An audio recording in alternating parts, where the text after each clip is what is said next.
Debout Congolais, unis par le sang, unis dans l'effort pour l'indépendance. Dressons nos fronts.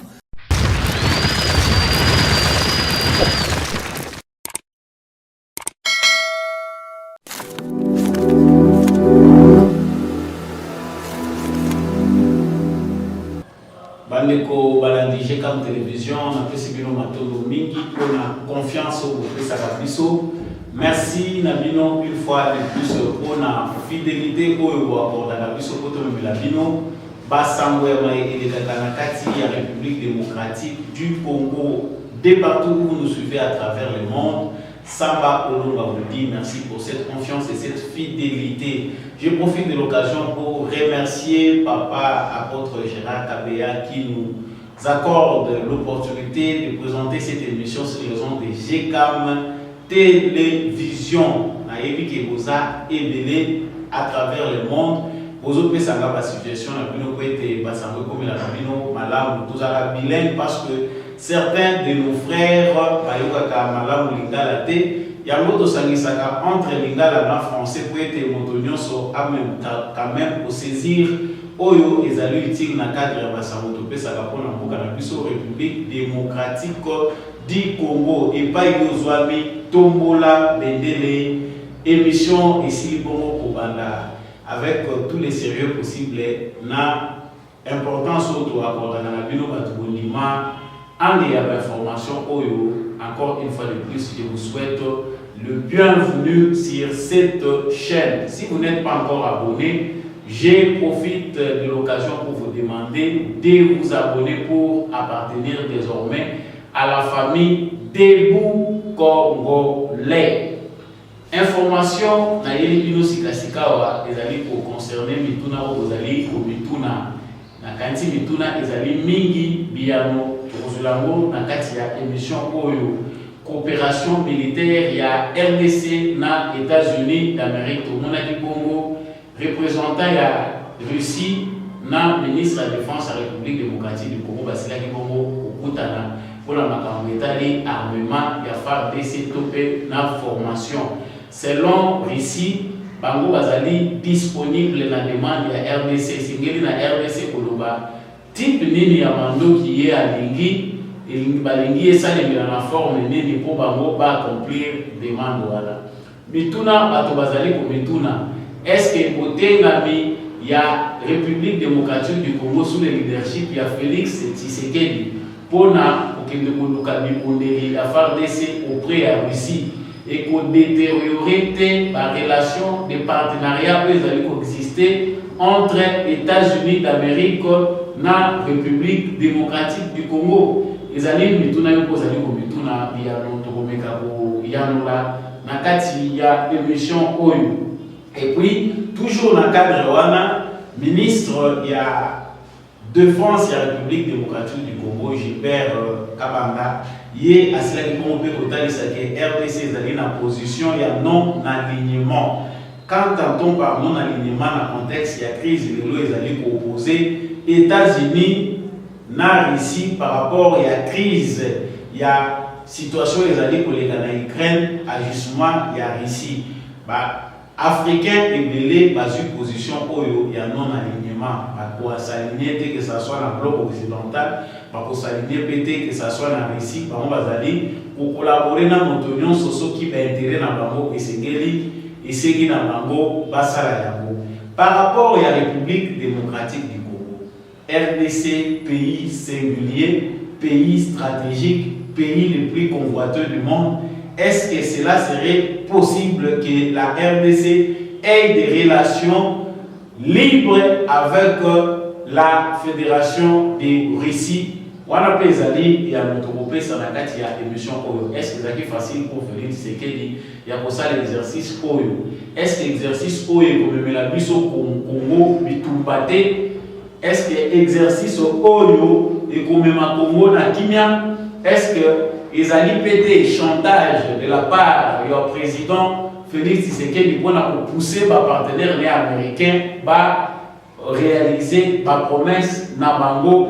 Vraiment, toutes ces questions, il y a un côté moto et pour faire objet, il y a analyse, dans le décryptage, il y a l'information, tout au long, il y a émission, ceux qui savent le président de la République, Félix Tshisekedi a été pour inaugurer l'usine Monene Yamai. L'usine Wana et pour permettre une très grande partie de la population de Kinshasa, Bazwa, Mai. À titre de rappel, 18 ans, Joseph Kabila n'a pas eu à faire élever, que ce soit par partenariat, que ce soit par collaboration, pour accomplir les Kambo Oyo, il y a pour aider les Congolais à l'accès à Mai. Pendant que ce jeu est en train de se faire du côté de l'international, Félix Tshisekedi lui aussi ne s'arrête pas pour présenter sa course vers le bilan. Bilan pour les Congolais sur le plan général. Nous allons faire un tour pour la paix. Les Cambodges Italie, bilan et la président Félix Tshisekedi, Makamoni, où il y a déjà des alliés pour capter, pour attirer attention à les Congolais par rapport il y a près de 4 ans où il y a Nicolas Sali au sommet de l'État. Encore une fois de plus, na pesibino matundu mingi ndenge mokuni voix ya samba olonga pona kopesa kabino par information. Na rappeler le sous était soki ya solo lingi kozala membre ya réseau des Congolais. La première façon pour vous c'est de vous abonner à cette chaîne pour ne jamais manquer nos informations. La deuxième façon les amis pour soutenir chaîne Oyo pour être bendele ya ekolo Congo et koba toujours kozala likolo na rappela kabino avant l'émission Oyo et bandaki rituel et émission Oyo et pour ça ngai na pesaka toujours les sons Oyo avant l'émission pour être justice ya Nzambe moto mon côté aishapaka na contrôle nango yeba ya côté osala malamu osala mabe un jour okozala redevable pour na ba acte na yo ce qui biso na mokili tozuyote to surprendre yote yeba que quelque part il y a un être dans le surnaturel, il y a un être qui vous regarde. D'une manière ou d'une autre, nous finissons tous par payer le prix de nos actes. Voilà pourquoi j'exhorte chaque fois avant le début de l'émission Oyo était tout ça là malamu kweya kokoma trop tard. Na koti na vif ya sujet na biso Oyo na abordé mokolo ya lelo, c'est un sujet délicat parce que mituna ebele ba Congolais bazali ko mituna et c'est que était mituna wana ezobiyana. Tout le monde a dit président Félix Tshisekedi kotali sa biso partenariat oyo biso tosilaki kosala na États-Unis d'Amérique. Utabongo président de la République azwaki ebonga ya kibomokonzi ya mboka na 2019 asalaki mobembo okende na États-Unis. Kuna na États-Unis azwaki engagement a officialisaki partenariat oyo stratégique ndenge bango américain balingaki kobenga ngo na baterme na bango partenariat moko stratégique entre les États-Unis d'Amérique et la République démocratique du Congo. Na souhait ya Félix Tshisekedi ezalaki des partenariats wana et pour permettre biso République démocratique du Congo to meka kwandike likambo etali insécurité oyo esali plusieurs décennies à l'est de la République démocratique du Congo. To meka pe pour ça la relance na makambo etali économie na biso. Lutter contre la corruption, n'a pas antivalère, nous sommes les amis qui permettent pour la bisoter et qui ne voie à développement. Parmi là les grandes lignes, il y a Makambo, le président de la République, à Talisaki, lorsqu'il y a au contact, il y a ma partenaire américain. Il y a cela qui peut bon il y a déboulonnement. Il faut qu'on déboulonne système pour le na continue ici parce que ça allait permettre de que mboka et se développer.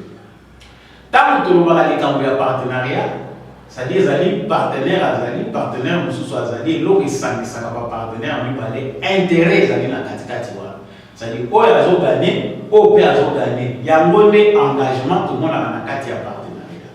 Mais il nous a fallu plus de 3 ans pour comprendre que les Américains on a mis ça dans le plateau qui toque bateau milenge partenariat au niveau de bateau que américain le la lelo bandimi iyo que Félix Tshisekedi mwana mboka a comme président de la République d'union se comme gagner tous à la liste ya kufungoma Analyse na yenango lelo ezali concernant bituna bozalo bituna. Lelo République démocratique du Congo face ya makabo ezali koleka na mokili. Face ya abandon ko yazo faire objet na Conseil de sécurité des Nations Unies par rapport ya ba partenaire na bato bako kozala ba pays amis ya République démocratique du Congo. La République démocratique du Congo s'est tournée vers la Russie pour pousser l'armement na likambo itali FARDC. Bande ko ezala likambo soli tambola na biso na banda ko yoka ke mboka munene na dimension ya sous-continent de la République démocratique du Congo, armée na yango ezanga bibundeli ya makasi pour faire face na bamboka ya mike oyo ata bakaboli Congo biteni 10 bamboka wane ko kakati. Aussi toloba ya mingi ke likambo ezande complot international. Likambo ezana complicité ya bato balingaka ke Congo ezala na désordre, Congo ezala sous-équipé, pour être bango aventure na bango business na bango basalaka ezala florissant. Sikoyo awa tomonaki ndenge naza extrapoler les éléments pour ne pas vous perdre trop le temps. États-Unis d'Amérique atindelaki biso awa ba militaire na ba kitia ba commando ba ya awa pour certains médias qui ont voulu kogana makasi ba commando ba ye tout ça tomonaki ba américain batindeli biso ba militaire na bango pour ba ya kotala la situation sécuritaire ba meka kosala moi recherche na bango ko ba mema rapport pour le banda ba commando wana ba ya ba mener étude na bango. Ça, c'est un constat que j'ai fait. Mon Congo, comment on appelle ça mon Congo? Recrudescence, il y a un mouvement terroriste. Je ne sais pas ce qui binobé le rôle à Gaï, pour ça, la lien, au Gaï, dans le cas entre Oya et les militaires, na monté en puissance, il y a un mouvement où extrémiste, tout ça, pour ADF, pour passer par ça, allégeance dans l'État islamique. Et la recrudescence et la puissance des forces, il y a M23. Suspect. Je ne tiens pas encore les conclusions là. Donc, il y a un Conseil de sécurité des Nations Unies. Moukili Mobimbe que le Congo est agressé et cela ne commence pas aujourd'hui. Mboka Mounene le Congo est allé agresser. Il y a un génocide au Congo, il y a des hécatombes, il y a des crimes ignobles qui sont commis au Congo. Mais au Kenya, dans le Conseil de sécurité, même notre partenaire privilégié n'a pas su s'imposer dans le Conseil de sécurité alors qu'Azali n'a droit de veto. Azali n'a force pour s'imposer pour faire appliquer des décisions à l'île. Bango Nyonso va voter contre Bissou pour la plupart. Qu'ils allaient dans l'étude de que l'embargo. C'est que tant que le bagamo fort montre que l'embargo va de Moussouba sur la carte, pour sur papier, sur le tagi bango, à l'Union européenne, à l'embargo exact. Mais l'embargo, c'est aussi sous forme stratégique qui va maintenir l'embargo. De manière officielle et dans le papier, ils peuvent envisager que le Congo attend un dégât mouillé, ils sont dans mais ils ont tous les moyens. Le Golagaga. Ministre des Affaires étrangères Christophe Lutundu là, Amérique Kota di Samoa pour la Bolobaete. Même si on sont Mindugi, par contrainte des alliés, le col à tous alliés, une information sur le plan international des alliés Kota di Samoa, Congo alliés sous embargo.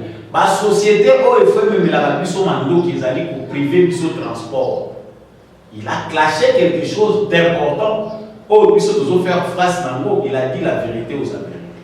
Donc, l'évaluation qu'on fait du partenariat privilégié entre les États-Unis d'Amérique et la RDC, c'est que les États-Unis d'Amérique ont la priorité, outre la priorité à la Congolais. C'est-à-dire, priorité à les États-Unis d'Amérique, ils allaient vraiment sécurité à la Congolais. Ils allaient vraiment rétablissement et la paix dans l'Est de la République démocratique du Congo.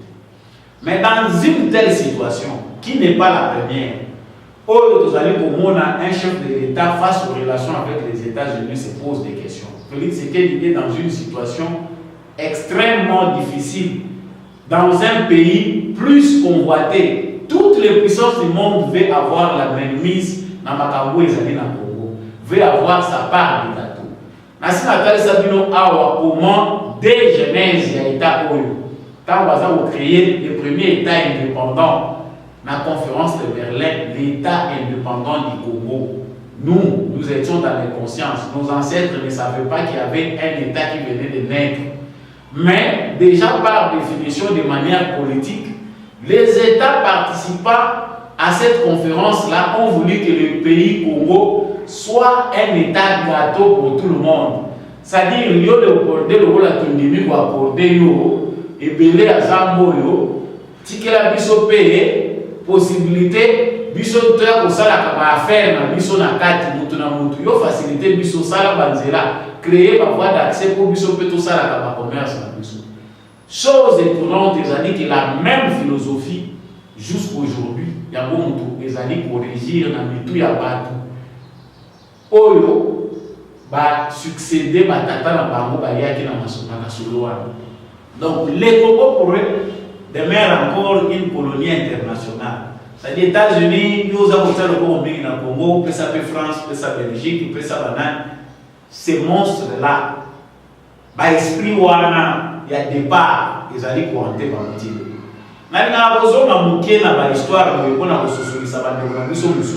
De manière générale, tu comprends que tu as des mécanismes si tu as les lots, tu les États-Unis. Ce qui les lots Félix Tshisekedi a lingi ou qui ne peut ça et l'onginaïe na réussi pour la qui ils allaient à soulever guerre pour les États-Unis. Atabasali semblant, mais au moins, il y a quelque part. Ah, mais oui, c'est vrai. Tout le monde dit que c'est le monnaie d'abord, j'entre en profondeur. Entre gouvernance et Donald Trump et Joe Biden. Quelqu'un vient de me souffler une information. Alors, Donald Trump nous a beaucoup aidé en Afrique. Même si les Africains, de manière générale, les Africains ont sauté, comprennent que Donald Trump a dit que nous avons aider les Africains à arracher l'indépendance là-bas. La différence aujourd'hui par rapport à nous qui vivons au Congo, par rapport à nous, nos relations avec les États-Unis d'Amérique, ils ont dit que Boye, il y a Donald Trump. Et ça dit que les États-Unis ont minimisé la question sécuritaire de la République démocratique du Congo. Agenda au Bazalaki Nango avec un plan pour exécuter le plus vite possible dans le secrétariat d'État américain, c'était une question d'urgence pour la Félix Tshisekedi d'accéder dans le pouvoir. Le plan américain c'était de mettre fin par tous les moyens possibles à l'insécurité de l'Est. Je n'irai pas encore plus loin là-bas pour dire qu'ils sont des inventeurs. Parce qu'il y a la possibilité de mettre fin à théâtre là-bas. Mais pour comprendre qu'il y a de la corruption, na fief il y a américains ils sont divisés entre les corrompus et des gens nobles qui cherchent aussi d'une manière à défendre leur État en péril à cause des individus. Les lots Biden alliés, on ne peut plus clair là-dessus. Tout est brouillé. L'importance qu'accordaient les États-Unis d'Amérique, administration américaine, importance pour accorder la rapidité pour voir ce qui se passe au Congo de manière à amener, à apporter un soutien pour mettre terme à l'Est Congo. Joe Biden a été partout. Oyo, pour certains, la plupart, mis na bango ezamini na misolo, mis na bango ezamini na enrichissement, qui est un plan profitable pour les États-Unis aussi comme un État. Mais Félix Tshisekedi a prêté serment. Après tout, c'est lui le président de la RDC. Les Congolais réclament plus. L'avenir du Congo ne dépend pas des États-Unis d'Amérique. Outre les jeux diplomatiques, mais Moutouta m'a prêté serment en tant que Tata Ekolo, animé, pour protéger l'intégrité territoriale, respecter la Constitution, tout ce qu'il a dit là, et continue en action. Il a le droit de risquer. Yango Félix Tshisekedi a vendu dans l'éclair. Après tout, il a vu que non. Bateau, ceux qui ont la libre à 100%, c'est nous qui perdons. Et nous allons engager des guerres avec des pays. Bango va continuer à vous avoir intérêt dans la vie. Nous devons opter pour une stratégie. La stratégie, elle est un peu comme le président de l'Union africaine. Pour la plupart, la stratégie va le but de s'aligner. Tout l'autre ligne vous a battu. C'est vrai, Oya a raison, Russie a raison, Amérique a tort. Toi, Amérique a raison, Russie a tort, nous nous condamnons pour les armes. Mais à ce qui concerne la position, nous restons non alignés. Mais les Américains vont tout pour pousser Tshisekedi à s'aligner dans ma bango. Chose que Félix Tshisekedi ne peut pas faire. Ça, c'est une bêtise de trop. C'est basant sur l'expérience de ses prédécesseurs. Obama Mobutu, Ouéna Mouzé, Ouéna Joseph Kabila. Félix Tshisekedi n'a pas droit à l'erreur, même si on sait que c'est très risqué, mais s'engager dans une relation avec les États-Unis à l'aveuglette, alors que la réalité profonde il y a Congo, ils ont échappé à contrôle. Ils ont tous les moyens possibles pour avoir les informations de ce qui se passe au Congo, mais Bazali n'a bonne foi à aider à 100% que tous les lumières de côté au Congo. Ça, ils ne peuvent pas le faire. Ils n'ont pas aussi pour ça, mais Félix Tshisekedi traverse aujourd'hui une zone de turbulence. Pour la bateau, est-ce qu'Amérique a botika, Nassina Lobaki na plateau Oyo, et puis ça dès que tout le monde est contre Yango, loi wana, Bazali Kosala na États-Unis, na Sénat américain, pour sanctionner tous les amis de la Russie en Afrique. Bateau tout bazali collaborer na Russie, États-Unis a sanctionné mais awa biso ennemi wana ya ici biso peut tous aligner. La RDC n'est pas alignée.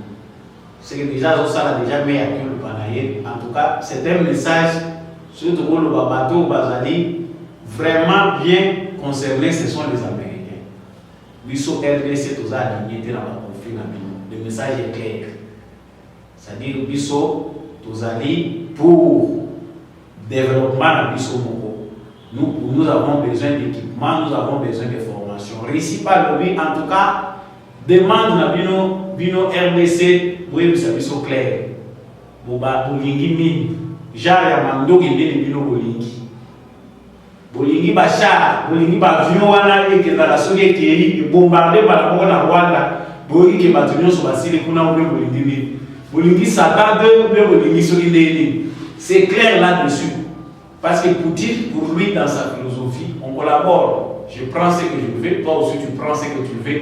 Gagnant, gagnant, c'est ce qu'il dit. Ce que totalement là, on a Poutine, ils ont pas la Nakito sans problème. C'est-à-dire, là, le message est clair. Si ce qu'il dit ici, dans sa démarche avec son gouvernement, il est dans une stratégie de sagesse. C'est bien risqué, celui qui traverse maintenant une zone de turbulence. Les zones où les prédécesseurs n'ont pas traversé sans sagesse, nous avons souffert dans ce là. Mais Félix Tshisekedi n'est pas musée parce que nous avons vu sa patience, sa manière de s'imposer. C'est quoi la stratégie? Et l'autre aussi, tu le bel il est facile que Félix Tshisekedi a bien américain avec brutalité, mais il a aussi Mali. Nasipé dans le plateau, ils ont facilité. Le Congo n'est pas le Mali, le Congo c'est un pays à grands enjeux plus que le Mali. Lorsqu'on parle du Mali, on voit la France. La France seule peut parler dans le Mali, peut pas tout à côté. Mais lorsqu'on parle du Congo, même analyste, vous avez c'est un président lâche, voilà comment il laisse le Congo. La réalité, le Congo n'était plus un État. Le Mali a plus de chances de s'engager dans de manière à s'imposer dans la mentalité que le Congo. Le Congo est à la portée de tout le monde. C'est aujourd'hui Tshisekedi qui apprend aux gens à reconnaître que, en tout cas, dans l'image de Sikaya Congo, Soko Lingi, Congo, commencer par respecter les Congolais et les Congo. Comme ça, de manière barbare, Voilà une façon où ils sont simples, où ils ont collaboré, puis ce fait autongi et non au bouquignon. Tshisekedi a commencé par préparer sa population à part ça là-bas à Zosala. Tourner à Tshisekedi à Salaki dans la province de la Nakatanga où il a parlé dans la Batuanola, président Malam. Lorsqu'il parlait, il préparait la masse congolaise. Qui est au séton congolais et Babolanda Bissou. Ça triplement bateau, baza préparé, baza révolté, bah il déjà dans la situation d'une Tshisekedi à Congo. C'est-à-dire bateau Oyo, ceux qui toquent quand on a bango mis sur le Kanda, bazo il qui se la Bissou tam. Et n'était l'opiniâtreté de Tshisekedi. Ndenge abundi na ije photo moni ba résultat ça jusqu'aujourd'hui manez aussi là apport ya ba américain de manière concrète kaka Tshisekedi monde yebi clairement ndenge ba idée ceux qui ba na ba bomaye ba bomiete ceux qui ba zaki ni ba ko salate les américains sont prêts à inventer des chantages pour vous faire signer des histoires où ils a moti. Kopa l'époque ya Mobutu à l'époque ya Mouzé Batouana va fonctionner kaka na merel ya bateau yo bango ba soutenaka.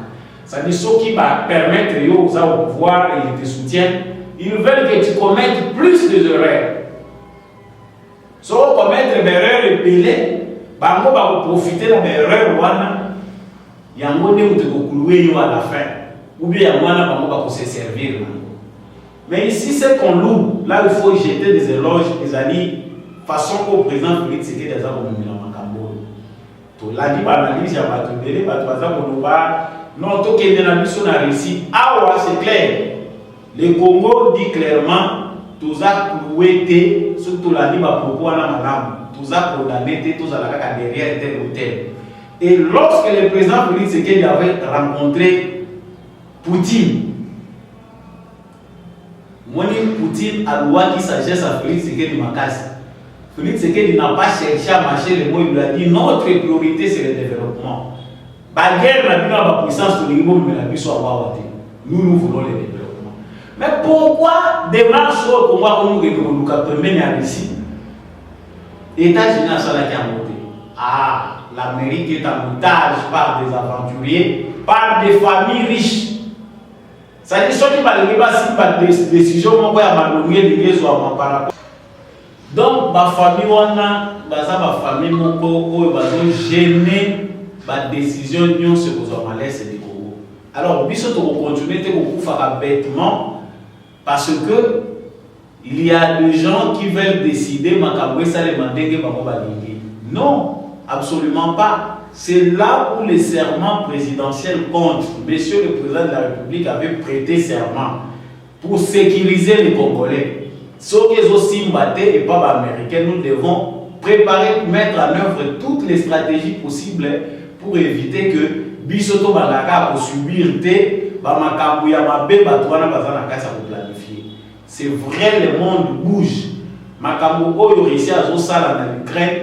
Bisoto pour soutenir dès qu'il va agresser le pays Moko souverain, dès que Bisoto Tozobo et que Rwanda a agressé Bisoto. Mais nous n'avons pas intérêt à recoudre à Makambo. Pendant qu'ils sont en train de faire leur aventure là-bas, nous devons aussi profiter de nous organiser à l'interne. La stratégie de Félix Tshisekedi ici, elle trouve la conscience des Congolais. Ceux qui sont Congolais, nous devons comprendre que nous devons nous unir. Le défi est à l'interne. Ceux qui sont unis, tous solidaires, nous avons l'amour pour notre patrie. Nous nous organisons. Les choses iront de sorte que à la longue, plus toujours comme indépendant. Vous ne voyez pas que depuis que Félix Tshisekedi est au pouvoir, la démarche de réseau, le programme est envisagé, le financement ne vient pas de l'extérieur. Effort au Félix Tshisekedi à travers la gouvernance, et ça effort pour recette pour la plupart des travaux qui s'exécutent dans plusieurs provinces de la République démocratique du Congo. Les moyens financiers émanent de l'intérieur. C'est quelque chose où les Américains au Nigeria vont comprendre que Mouto comment arrivé pour réaliser le projet au Yémo. Alors ici, pour ceux qui pensent qu'il y a risque de rupture, il y a une relation, il y a un partenariat avec les États-Unis d'Amérique. Non, certes, on a quelque chose de louche. certes, ils chercheront à beaucoup s'informer sur cette collaboration, ce qui peut-être va les mettre en haut. Et puis, c'est aussi un accélérateur, un bouton accélérateur. C'est un message fort que Félix Tshisekedi lance aux États-Unis, qu'en tout cas, nous avons prêté que les Congolais vont continuer en désordre. Nous avons la cause de la promesse éternelle. Non, ça ne peut pas arriver. C'est-à-dire que le Congo, quand il n'est pas aligné, l'autre peut être que le péché, parce que nous, aujourd'hui, nous avons toutes les potentialités. Oh, ce qui partout, tu as imposé par nos lignes de conduite. Si vous voulez venir investir chez nous, vous voulez venir prendre le minerai, nous avons aussi nos priorités. Les écoles, les hôpitaux, les routes.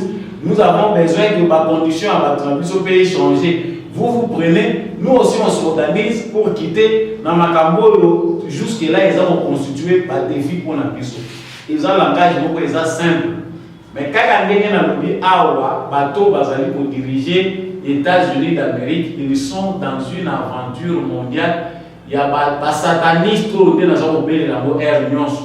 Ce sont des gens qui ne veulent pas la paix dans le monde. Quand Biden a une distraction par rapport à ce qui est prévu avec les États-Unis d'Amérique et ils ont réalisé dans le Congo. Les États-Unis ont un plan qui fera que le Congo se stabilise et que le Congo aille de l'avant, même si par contre, ils vont profiter, ils vont en puissance, mais le Congo est sous objet d'insécurité qui freine l'administration Biden. Il y a beaucoup de choses qui sont le président de la République n'a jamais dit qu'il est face à son serment, il traverse une zone de turbulence. Nous, Congolais, le seul message au Bissotogo est à comprendre que il faut être debout derrière notre président. Dès que quand ça ne marche pas, tout est ennemi. C'est ce qui montre qu'un peuple est prêt. Par contre, au Congolais à commis le loup. Madame Salamaki, ça m'a contre MONUSCO. En tout cas, j'étais très content. Tout le monde peut aller bouter pour les vidé. Parce que ça y est, le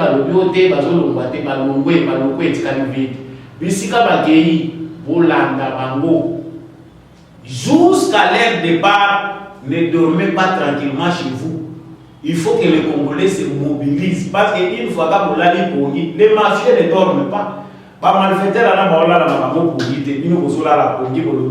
tout est déjà fait. Mon histoire de bien ils ont beaucoup plus peur de la conscience congolaise. Ils ont beaucoup plus peur de l'unité des Congolais. De temps en temps. Ils ont beaucoup confiance à ces étrangers-là qui nous ajoutent. Pour pas diviser Bissot. Yo va ni nos la carte Tshisekedi Olobi, Tshisekedi Asa et l'Union. Par violer moi si na yo Tshisekedi. Avant que la police aille, l'homme responsable soit condamné dans moi si na en danger. Qu'est-ce qu'il fait? Il se défend.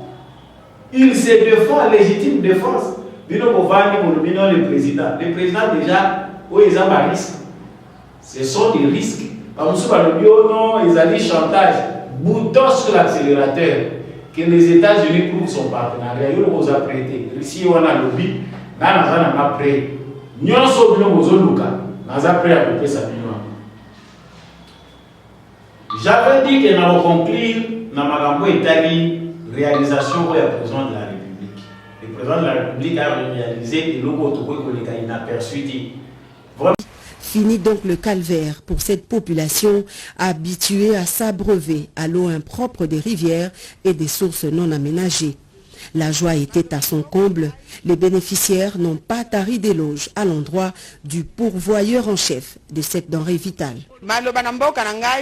En tout cas, na président na biso Fati Beton.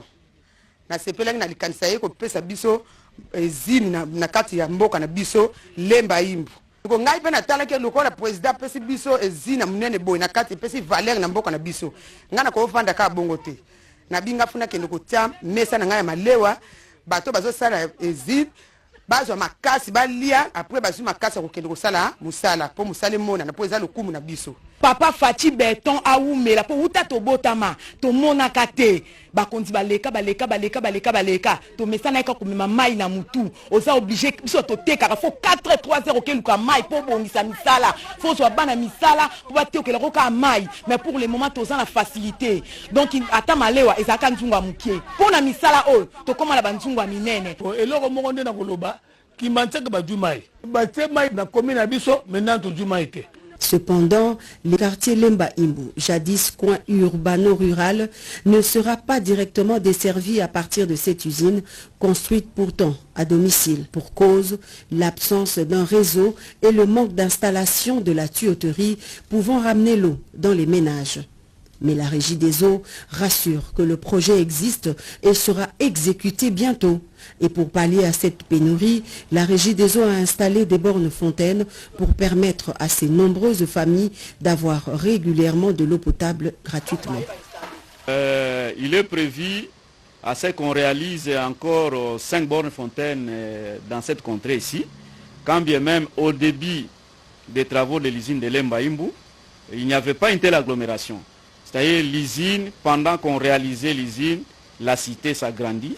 C'est-à-dire que la population soit calme. Notre directeur général avait déjà prévu ça depuis longtemps pendant qu'on construisait ici. Cette usine va desservir dans un premier temps les communes de Ndjili et Kimbanseke, deux municipalités à forte densité démographique. Par ailleurs, eu égard aux difficultés des voies d'accès sur le site de Lemba Imbu, le gouvernement avait ordonné la réhabilitation de la voie d'accès à l'usine. Aujourd'hui, c'est une promesse tenue. La route Sekomaf est en pleine réhabilitation avec une partie déjà asphaltée. Les travaux de construction des caniveaux et des accotements continuent et l'OVD confirme pour très bientôt la fin effective de l'ouvrage. Voilà, Botali ma image. J'ai pris seulement cet élément pour un Bisabino. Comment avec la mauvaise foi, mon côté, 18 ans. Kabila Atiki Bakinoa, capitale, carrefour de la République démocratique du Congo. Sans eau, sans électricité. Taux d'électrification à Kinshasa, il y a Congo Mobimba, 25%. 25 ans, vous payez le coût pour ce qui est normalement. Vous avez une coupure dans la parce que vous avez une électrification, il y a des endroits où il y a des courants électriques et ça. Mais qui était autant la accès à courant combien de jours par semaine? En 18 ans, ceux qui sont kabilistes, si la soni, les baïms, ils ont bandaki. Et Félix Tshisekedi n'a fait que concrétiser ce que Joseph Kabila avait commencé. Donc, Bino, le projet qui est initié, qui est à Moka, il y a Moutou, il y a Bandoto, il y a proposé Pierre. Réalisation exacte, c'est que d'après Bolobino, c'est commencé par le Jikata. C'est de la sorcellerie. Aujourd'hui,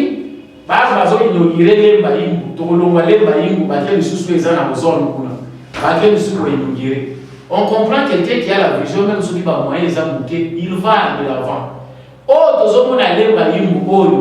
En partenariat avec les Coréens, si Kabila était au pouvoir, attention au Félix Tshisekedi a accordé pour projet en temps record, et il n'a pas salaté. Beaucoup plus attention dans mais il faut avoir honte. Nous avons tout le temps à compiler les éléments. Tant qu'on attend, c'est le président qui a fait mieux que tous les présidents. Même Kassavou, dans 5 ans, il n'a pas fait ce que Félix Tshisekedi fait. Et puis Kazaboubou a trouvé, ils étaient face, pas préparés, mais qui face à la difficulté, jeune État, pas problème politique et surgir, ils ont acquitté le pouvoir dans le problème politique. Mais Félix Tshisekedi vient trouver un chaos de plus de 60 ans. Dans toutes les provinces de la République démocratique du Congo, à chantier. Il y a maille, il y a courant, il y a zéla. Parce que c'est ça la priorité. Au Bamé, au temps ça, on il y a Syrie, ça, on a licencié, on a tout notre zéla. Mais ça, là, il y a la tâche qui va même ça, il y a à travers zéla, investisseurs qui ont à côté de zéla, à territoire des arts et à côté de l'électricité, à côté de maïté, à côté de la il faut l'alphabétisation générale des hommes. Ceux qui te comprennent qu'il faut, pas congolais, mais les hommes à classe, pour y pour là. Tout partager dans le monde. Merci à vous d'avoir choisi de suivre cet élément qui était encore très court, bien sûr. Vous allez avoir pris sa analyse, il y a ça, émission et pour continuer à continuer à Bendele et Téléma, Bendele à Congo et toujours Liboso pour honneur et la nation congolaise. C'est dans l'unité, dans l'amour que nous allons construire notre très et cher beau pays. La personne qui nous mis dans le chapeau, à la caméra pour l'émission et comme la bino, na PCP Mato de la bino, nous sommes membres du réseau des bons congolais. Participez à ces réseaux pour éveiller les consciences. Faites tout que la jeunesse à l'élo, bah il va côté ma jeunesse à l'élo, et la jeunesse moko ya bato baza ko la té. Jeunesse moko ya ba guerrier ko baza ko ba responsabilité na bango face aux cris, face aux attentes ya mboka na biso ndenge tozali kozela yango. Merci na papa Jean-Louis Timbala, merci na papa Boniface Mpunga, merci na maman Lisette Mongenou, tous en France. Merci na Bino Batozo, comme la biso parti à Canada. Merci na Bandeko aux États-Unis, merci na Bandeko au Bukavu, Beni, Butembo. Vous qui m'écrivez à partir de Mujimai, Kananga, vous êtes au Congo central, vous allez na Mwanda, vous allez na Grand Bandundu, vous allez na Grand Équateur, vous allez na Maniema, Nord Kivu, Sud Kivu. Natani ba ville boyo nyonso ya kokate na yebi ke vous êtes belé ba boyo mena bosa binote bana disangani. On est tous ensemble debout congolais, tous à la phare de ces dans le thème, tout mon année prochainement.